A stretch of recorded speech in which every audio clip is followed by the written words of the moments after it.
interesting thing I'm going to throw out there. So in this passage, we're looking at things called, wolves and dogs and, hyenas and leopards and lions and tigers and all this stuff is mentioned, right?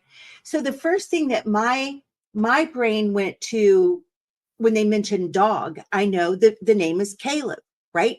And who was one of the ones who was faithful out when the spies were sent into the land, right?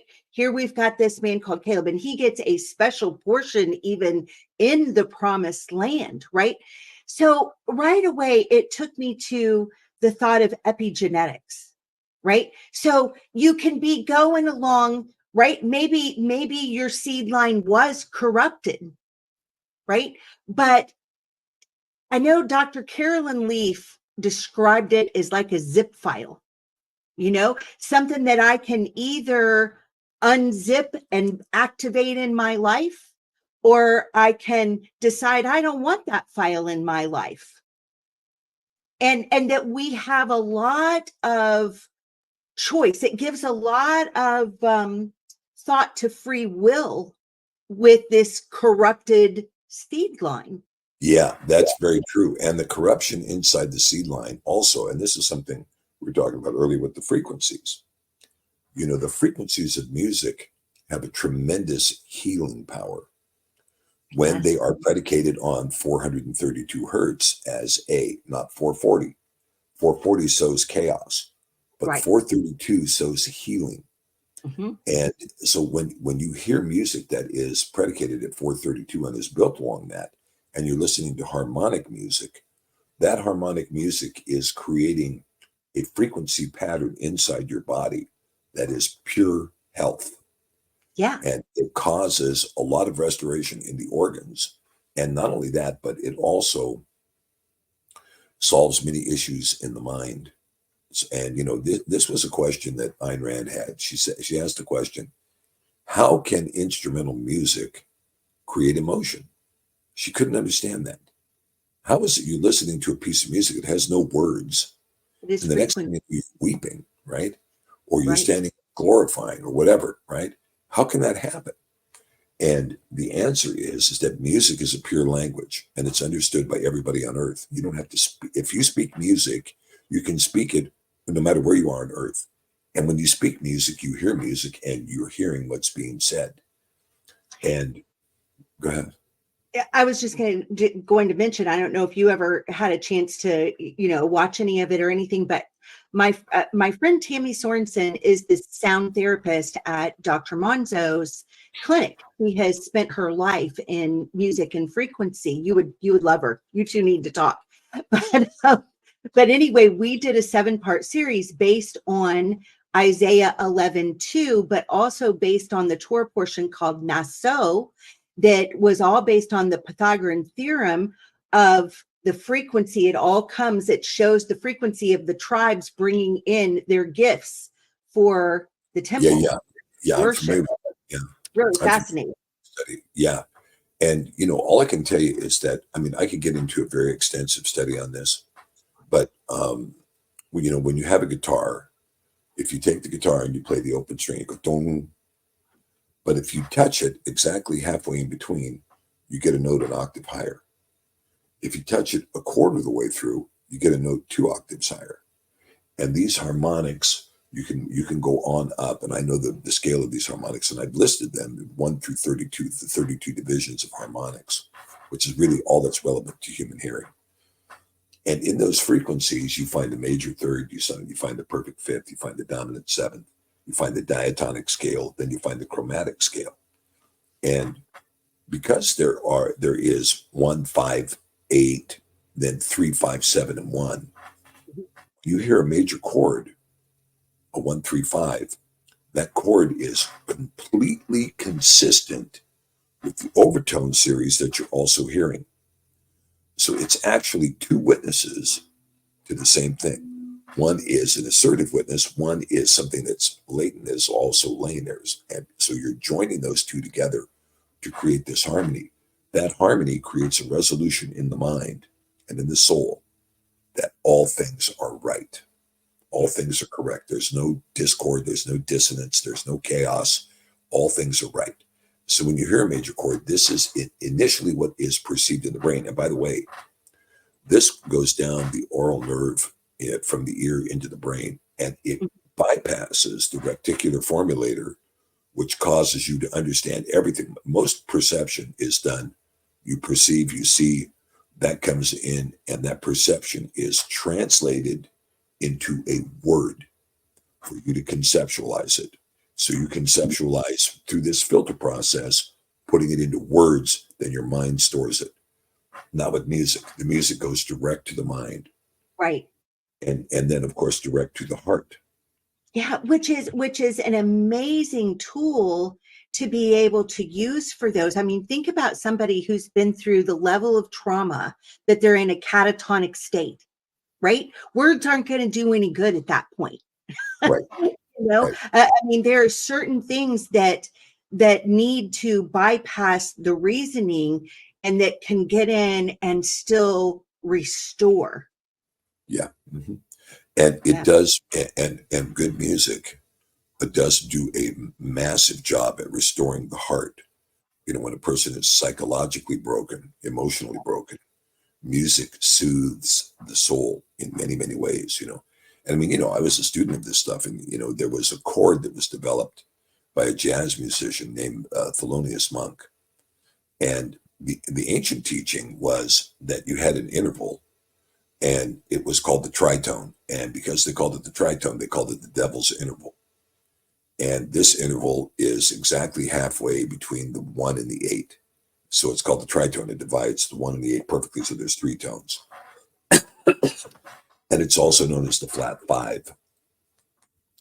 And the flat 5 is dissonant. And so, like in France, right after World War II, all of their sirens were based on the tritone. Mm-hmm. Because they wanted this tritone being sung so that you understood this was trouble. Right. That's why the ambulance was giving you the tritone, right? It was a decision that was made. Yeah. But when you talk about the flat 5, so if I were to play a chord 1 minor 3 flat 5 7, and then I add the natural 5, you have a dissonance that is just impossible in the ear. It's like I can't hear that flat 5 and the 5 in the same chord. You're driving me nuts. Get out of here. Right. That's dissonant, right? But I can Right. take those same 2 notes, the 5 and the flat 5, and when I change it over to its enharmonic equivalent, the sharp 4, which is the same note as the flat 5, and keep the 5. Now I play 1, 2, sharp 4, 5, major 7. It's the most harmonic chord you'll ever hear. It's just like, okay. So Thelonious Monk developed this chord, and he called it an altered chord, altered tonality, using a sharp 4 in a major 7th chord. And this harmony that he developed in the late 50s became a real subterfuge harmony that most people didn't know. But in the 1990s, almost all pop music incorporated that sharp 4 combination in most of the pop music to give it a sound and a life to it that was very unique. But that particular chord is very much a healing chord. So when Leonard Cohen sings, they said that David knew a chord that pleased the Lord. Yeah. Yeah, well, I know what chord it was. Yeah. That's amazing. You know, I've been thinking a lot lately about the music of the Negro spirituals as they were in slavery, you know, and what was the frequency and what was keeping them basically alive, because I mean, you're in a hopeless situation with tragedy as a daily occurrence, Yeah, you know. yeah. And what was keeping them alive was this. The Negro spirituals were all written on only the black keys. Did you know that? No, I didn't know that. Yeah, they were written only on the black keys. The melodies were all on the black keys. And as a result, they had many songs in A flat. Well, the key of A would be A 440, but A flat would be 432. Okay, yeah. You know, like swing low, Sweet chariot. Those are all black keys. Coming Right. for to carry me home. That's all black Wow. keys. Yeah. Wow. And and I love the old spirituals myself. I think Yeah. they're just absolutely miraculous and beautiful. This is one of the things, is as sinful as segregation was, the Black American community created a culture that was just rich like mom's apple pie with whipped cream on top of it. I mean, Right. and when that culture which had been born out of segregation, separate but equal, except for the Right. equal part, right? Except for the equal part. Uh, that culture, they had such richness going on in that culture that when segregation finally came to an end legally in 1954 under Brown versus Board of Education, and integration became the doctrine in the land, all of a sudden, all of that wealth that was in the black community, that included blues, jazz, R&B, soul, spirituals, all of that stuff, all of that was in the black community.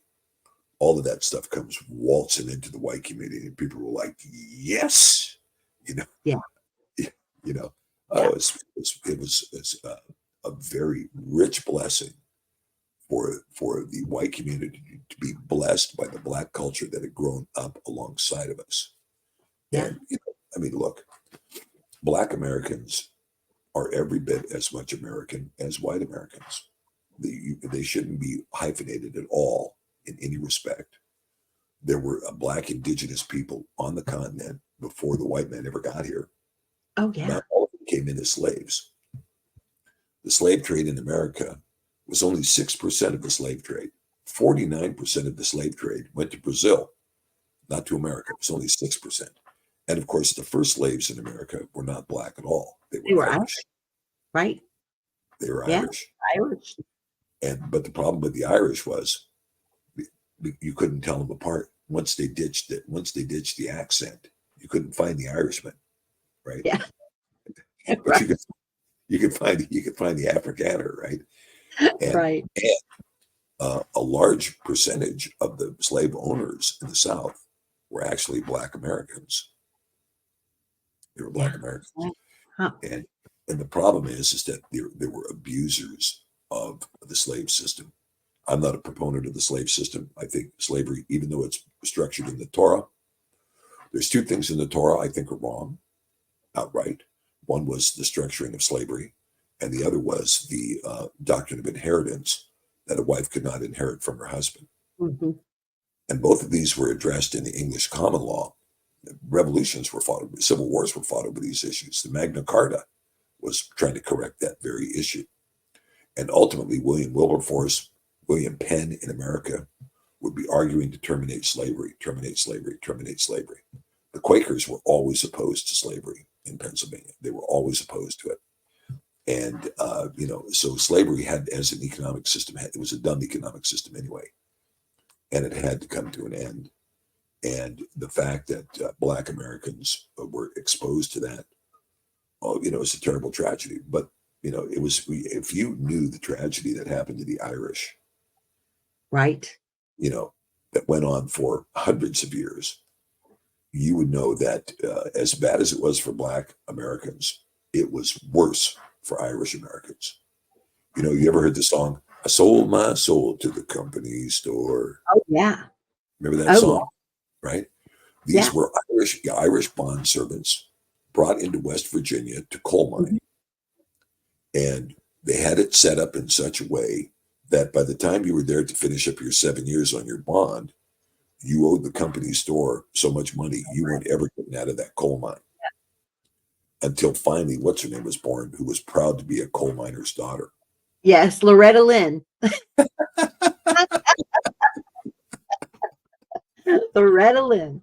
But I mean, look, West Virginia is full of Irish bond servants that had been trapped in a slavery situation, and we should never forget that. And I'm not. Oh, that whole area is still, when I travel up to Ohio to the clinic from North Carolina to Ohio, I drive, most of my trip is through the mountains of West Virginia. And I tell you what, it is still a very, very depressed place and oppressed place. You Yeah. can feel it in the air. Yeah. Well, the liberation comes in the gospel. Yeah. And liberation could come through the gospel and be part of that. But the gospel has to come through. And